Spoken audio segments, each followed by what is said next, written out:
Merci de nous rejoindre dans l'édition de l'information de ce lundi sur A12. Voici pour le sommaire de ce journal. En Ukraine, les combats se concentrent de plus en plus entre Bakhmout et Melitopol dans le Donbass. Chacun des belligérants tente de récupérer des positions malgré le froid de l'hiver. Le point dès le début de ce journal.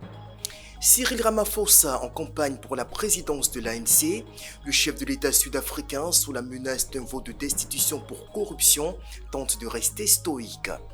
Et en fin de journal, on reviendra en images sur l'émotion qui a prévalu samedi et à Casablanca et à Paris après les qualifications respectives du Maroc et de la France en demi-finale du mondial Qatari.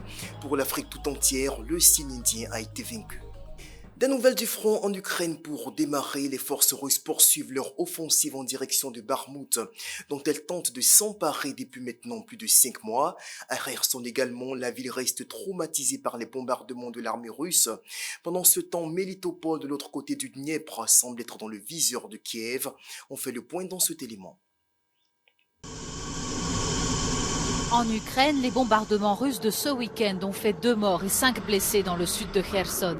Le gouverneur de l'oblast, Yaroslav Yanushevych, a également précisé que les frappes avaient touché une zone résidentielle et une maternité. Depuis plusieurs semaines, Moscou concentre toutes ses forces sur Bakhmout, près de Donetsk. Selon le président ukrainien Volodymyr Zelensky, cette ville serait aujourd'hui pratiquement détruite. À Odessa, c'est tout le système énergétique régional qui a été visé par les attaques russes. 1,5 million d'Ukrainiens sont toujours privés d'électricité. Le ministre ukrainien de l'Agriculture, Mykola Solski, a cependant déclaré que les exportations de céréales n'ont pas été interrompues. Kiev tente quant à elle de reprendre la ville de Melitopol sur l'autre rive du fleuve Dniepr. Selon des témoins, une dizaine d'explosions ont été entendues près de casernes et entrepôts d'armes russes. Elles auraient fait plusieurs dizaines de morts et de blessés, selon l'armée ukrainienne.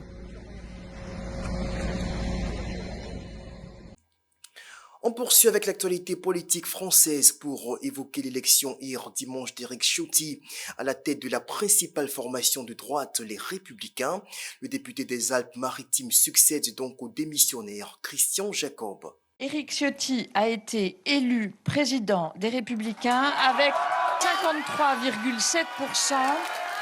À 57 ans, Éric Ciotti est donc élu d'une courte tête président d'un parti en lambeaux, où l'espoir semble renaître ce soir. C'est peut-être le début d'une union, une réelle union cette fois-ci, que les adhérents puissent revenir au sein du parti. J'ai le cœur à droite, j'ai la droite au cœur. C'était en septembre dernier, en pleine campagne pour prendre la tête des Républicains.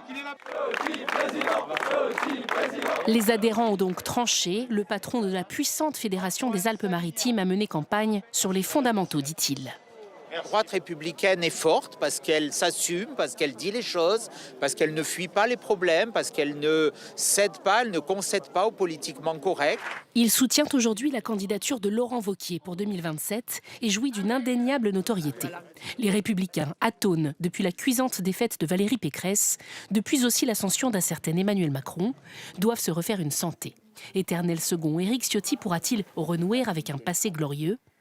Cette famille a-t-elle encore un avenir ? Brut de décoffrage, Éric Ciotti prétend pouvoir réinsuffler l'espoir tout en maniant une ligne dure, décomplexée.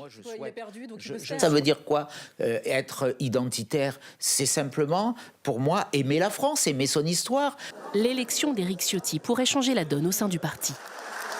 Est-ce que c'est encore une famille politique assez large, avec des courants de pensée à l'intérieur? Et alors, si tel est le cas, alors effectivement, le positionnement d'Éric Ciotti peut éventuellement engager certains à quitter cette famille politique. La France est en demande de droite, selon ce Niçois Corias, qui a toujours rêvé d'être ministre de l'Intérieur. Une ombre au tableau, le nom du nouveau patron de LR est cité dans plusieurs affaires depuis 2019. Son ex-épouse est notamment visée par une enquête du parquet national financier pour emploi fictif. Direction Kinshasa en RDC, face aux membres du Parlement, le chef de l'État congolais Félix Tshisekedi a prononcé son discours sur l'état de la nation ce samedi. En dépit de la situation sécuritaire inquiétante dans l'est du pays, la présidentielle de 2023 devrait effectivement se tenir dans un an. Les précisions de nos confrères d'Africa News. Félix Tshisekedi, ovationné à son arrivée samedi dans le Parlement congolais acquis à sa cause, le président congolais présentait son discours sur l'état de la nation. L'élection présidentielle est fixée au 20 décembre 2023, a rassuré Félix Tshisekedi, candidat à sa propre succession. Le chef de l'État congolais a par ailleurs dénoncé des velléités expansionnistes du Rwanda qu'il a une nouvelle fois accusé de soutenir les rebelles du M23. Je rends hommage à nos forces armées qui, tout en restant attentives aux efforts diplomatiques que nous oblige notre ouverture au monde et nos engagements internationaux, défendent la patrie et sont déterminés à poursuivre l'ennemi jusque dans son dernier retranchement. C'est dans ce contexte que l'Union africaine a exprimé son indignation suite au massacre de 131 civils à Kinshasa dans l'est de la RDC, attribué au M23. Dans un communiqué publié samedi à Addis Abeba, l'UA demande que la lumière soit faite sur ces actes criminels afin que les responsables soient traduits en justice. En Afrique du Sud, le président Cyril Ramaphosa poursuit sa campagne en vue de la présidence du parti au pouvoir, l'ANC.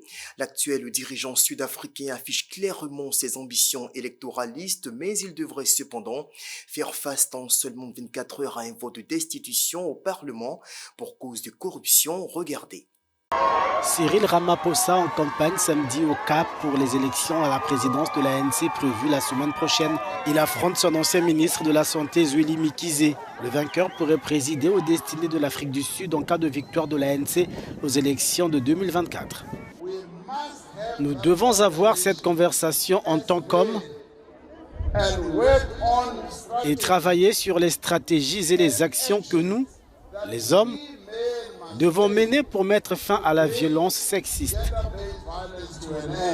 En plein rassemblement électoral, une pancarte portant l'inscription « Corruption égale Ramaphosa » rappelle le scandale de corruption dans lequel il est empêtré. Je ne veux pas mentir, j'aime le voir, j'étais heureux de le voir, mais la corruption de l'ANC tue notre communauté et notre pays. Bien qu'acclamé par ses partisans, Cyril Ramaphosa, 70 ans, sait que le plus dur est à venir. Mardi, en effet, le Parlement décidera s'il lance ou non une procédure de destitution contre le président sud-africain. On met le cap sur la Guinée équatoriale où le président sortant Teodoro Obiang Nguema a prêté serment jeudi pour un 6e mandat à la tête de son pays. Le chef de l'État équato-guinéen aux affaires depuis 1979 devrait poursuivre ses réformes, notamment en termes d'ouverture politique. Le reportage avec la rédaction d'Africa News. En Guinée équatoriale, le président Teodoro Obiang Nguema Mbassoko a été investi pour son 6e mandat le 8 décembre 2022. Un nouveau septennat qui s'ouvre sous le signe d'une plus grande ouverture politique alors que le pays s'enracine dans le respect des principes démocratiques. À cet effet, le 7 décembre 2022, le chef d'État équato-guinéen, vainqueur de l'élection du 20 novembre 2022, s'est entretenu avec le leader de l'opposition Andrés Essono Ondo, candidat malheureux à la récente présidentielle. Les élections ne se terminent pas avec les résultats. On attend du parti Convergence pour la démocratie sociale qu'il fasse des propositions post-électorales et nous sommes convenus que nous allons faire des propositions, mais comme le CPDS est un parti démocrate et autonome, notre parti va se concerter afin de répondre aux attentes du chef de l'État et des populations équato-guinéennes. La cérémonie d'investiture du président Teodoro Obiang Nguema a drainé un important parterre de chefs d'État africains, notamment les présidents Denis Sassou Nguesso du Congo, Emerson Mnangagwa du Zimbabwe et Carlos Villanova de Sao Tomé et Principe. Venus témoigner leur solidarité à leur homologue équato-guinéen, ils envisagent le renforcement de la coopération bilatérale entre leur pays et la Guinée équatoriale. Avec le président Obiang, nous analysons un cadre de coopération renforcé. La Guinée équatoriale et nous partageons de nombreux intérêts communs depuis les indépendances. Nous étudions par exemple la possibilité de créer une commission électorale mixte qui aura pour attribution le partage d'expériences entre les pratiques électorales équato-guinéennes et celles de Sao Tomé et Principe. Durant les 7 prochaines années, le président Teodoro Obiang Nguema va diriger un pays dont le taux de croissance se fixe à 5% en 2022, d'après des chiffres de la Banque africaine de développement. Occupant la tête de l'Organisation des pays exportateurs de pétrole en 2023, le pays mise toutefois sur le développement de l'agro-industrie pour améliorer ses performances économiques. On s'intéresse à présent à la visite du chef de l'État chinois Xi Jinping en Arabie Saoudite. Avec les dirigeants du royaume mourabite, d'énormes contrats ont été signés sur fond de renforcement des échanges commerciaux entre les deux pays. Retour sur les enjeux de ce déplacement avec la rédaction de France 24. Arrivé sur le tarmac de l'aéroport de Riyad mercredi, Xi Jinping pour sa première visite en Arabie Saoudite depuis 2016. Le président chinois a fait lui-même le déplacement dans ce pays incontournable pour Pékin, dans son projet de nouvelle route de la soie qui doit inonder le continent européen de produits chinois. Nous espérons que le sommet offrira aux deux parties l'occasion d'explorer des idées pour développer davantage leurs relations, d'établir le plan de coopération future et d'inaugurer un avenir radieux pour le partenariat stratégique sino-arabe. Au programme de cette visite de 3 jours, de nombreuses réunions bilatérales avec le roi saoudien et le prince héritier Mohammed Ben Salman. Le pétrole reste un sujet de prédilection entre le plus grand importateur et le plus grand exportateur d'or noir au monde. L'Arabie Saoudite et la Chine pourraient signer plus d'une vingtaine d'accords d'une valeur de 28 milliards d'euros. Des ventes qui permettent même à Riyad d'annoncer un excédent budgétaire pour la première fois en 10 ans, conséquence de la flambée des prix liée à la guerre en Ukraine. Le PIB, pour la première fois dans l'histoire du royaume, a dépassé le $1 trillion. Et pour l'année prochaine, les chiffres sont stables. Nous prévoyons un PIB équivalent. Une visite programmée dans un contexte de tension entre la monarchie pétrolière et les États-Unis, qui reprochent à Riyad d'avoir aligné sa production de pétrole sur la Russie. Pourtant, la Chine n'offre pas les mêmes garanties sécuritaires que Washington à l'Arabie Saoudite. Le pays vit sous la menace constante d'attaques de rebelles houthis au Yémen, proche de l'Iran, un pays en très bons termes avec la Chine. Difficile donc de se passer de l'allié américain, à qui Riyad veut envoyer un message en mettant en scène son rapprochement avec la Chine. Petit détour à présent par Montréal au Canada. Des centaines de personnes issues de diverses origines ont défilé samedi en marge de la COP15. Pour les manifestants, il s'agissait de réclamer des décisions courageuses de la part des décideurs politiques à l'occasion de ce sommet censé déboucher sur des initiatives visant à améliorer la préservation de la biodiversité. Dans moins de 2 semaines, ce sera la fête de Noël et à Abuja au Nigeria, les hostilités ont déjà démarré pour faire de l'édition 2022 une célébration exceptionnelle. Reportage. À Abuja, la capitale du Nigeria, le top départ des célébrations des fêtes de fin d'année a été donné ce week-end. En témoignent les illuminations de ce parc d'un hôtel du centre-ville, allumé depuis samedi. Alors que 2022 aura été une année difficile entre augmentation des prix et rareté de carburant, les habitants d'Abuja veulent vite tourner la page. À l'approche de Noël, je suis vraiment reconnaissante à Dieu que nous ayons enfin vu la fin de l'année malgré les défis, les hauts et les bas que nous avons connus en tant que pays, en tant que peuple. Je suis donc ici pour me détendre, mettre tous les problèmes et les défis derrière moi et m'amuser. L'inflation des prix à la consommation au Nigeria a atteint son plus haut niveau depuis 17 ans en août 2022, selon l'agence des statistiques du pays. Ce vent de Noël précoce qui souffle sur la capitale nigériane permet donc aux habitants de se refaire les idées. En famille, les Nigérians ont apprécié les prémices des fêtes dans ce parc. Pour eux, la magie de Noël opère déjà.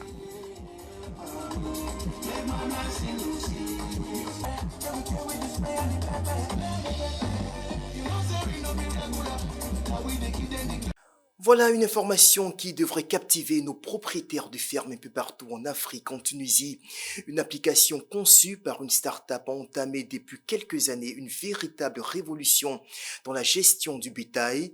Désormais, il est possible pour l'éleveur de contrôler en temps réel l'état physique de son animal grâce à un collier intelligent installé autour du cou. Plus d'explications dans ce reportage. Dans une ferme du nord-ouest de la Tunisie, un agriculteur de 54 ans, Abdel Kiari, regarde son téléphone pour avoir un aperçu du bien-être de ses vaches. Portant des colliers intelligents, son troupeau est équipé de capteurs directement reliés à une application de gestion du troupeau laitier qui offre des données en temps réel sur la santé et l'environnement des vaches. J'utilise l'application depuis 3 ans. Ils ont placé des colliers sur les vaches. Ils ont également installé un capteur à l'intérieur de la grange, puis l'ont connecté à mon téléphone. Je suis toujours l'application et tout va bien. Si une vache est sur le point de mettre bas, l'application me prévient 3 semaines avant. Si la vache est prête pour l'insémination artificielle, l'application me prévient également. Et si une vache ne se sent pas bien, l'application me prévient. Cette idée est très bonne. La start-up propose donc aux agriculteurs des informations sur le stress thermique, la gestation, la production laitière, l'insémination artificielle, l'activité physique et la détection des maladies, entre autres, pour permettre aux agriculteurs comme Kiari de maximiser l'élevage et la production laitière.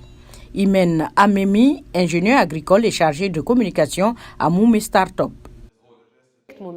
La start-up Moumi a fabriqué un collier intelligent que l'on place autour du cou de la vache afin d'envoyer des alertes sur l'application Moumi, également disponible.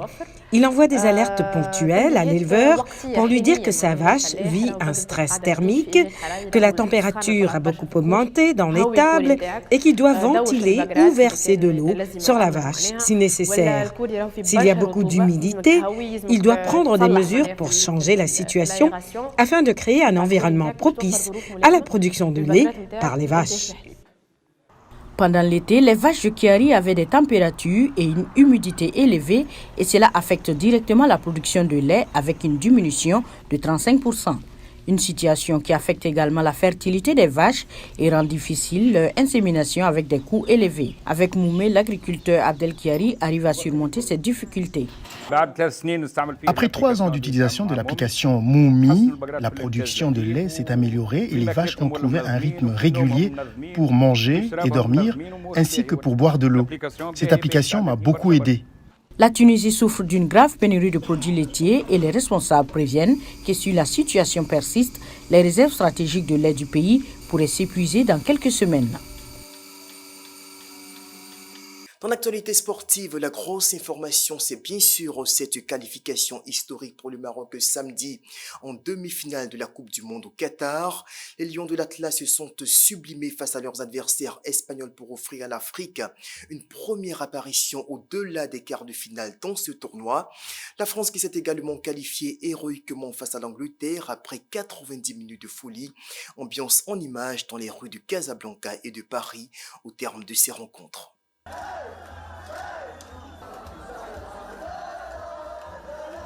C'est donc la fin de cette édition. Merci de votre attention. On se retrouve demain pour un autre point de l'actualité sur A12.